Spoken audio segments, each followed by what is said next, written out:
Hi friends, welcome to MAL news. ఈ వీడియోలో రాష్ట్రంలో ముఖ్యంగా ఇక్కడ ఏదైతే రష్యా ఉక్రెయిన్ యుద్ధం కారణంగా భారీగా వంట నూనె ధరలు అయితే పెంచేస్తున్నారు. దానికి సంబంధించి పూర్తి వివరాలు మీకు ఎక్స్ప్లెయిన్ చేస్తాను.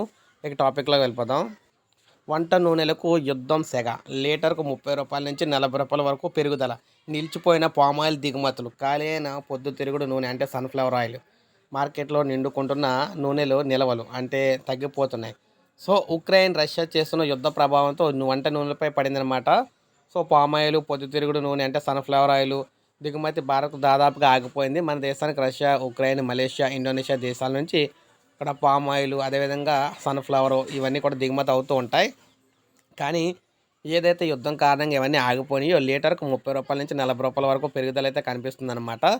సో పామాయిల్ ధర లీటర్కు 115 నుంచి 145కు చేరింది. మార్కెట్లో సన్ఫ్లవర్ ఆయిల్ నిల్వలు నిండుకోగా లీటర్ ధర 130 నుంచి 170కి అయితే ఎగబాకింది.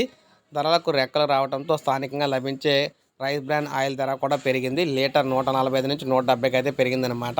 వేరుశనగ నూనె లీటర్కు 139 నుంచి 125కు పెరిగింది. పెరిగిన ధరలతో వినియోగదారులు గగ్గోలు అయితే పెడుతున్నారు. సో ఇదే ఇలా కొనసాగినట్లయితే ఇది 200 దాటే అవకాశం కూడా ఉందని చెప్పేసి లీటరు మనకు చెప్పడం అయితే జరుగుతుంది. సో ఇది ఫ్రెండ్స్ ఈ వీడియో లైక్ చేయండి. ఇటువంటి ఇంపార్టెంట్ అప్డేట్స్ అని మీకు ఇస్తూ ఉంటాను. మన ఛానల్ సబ్స్క్రైబ్ చేసుకోకపోతే సబ్స్క్రైబ్ చేసుకోండి.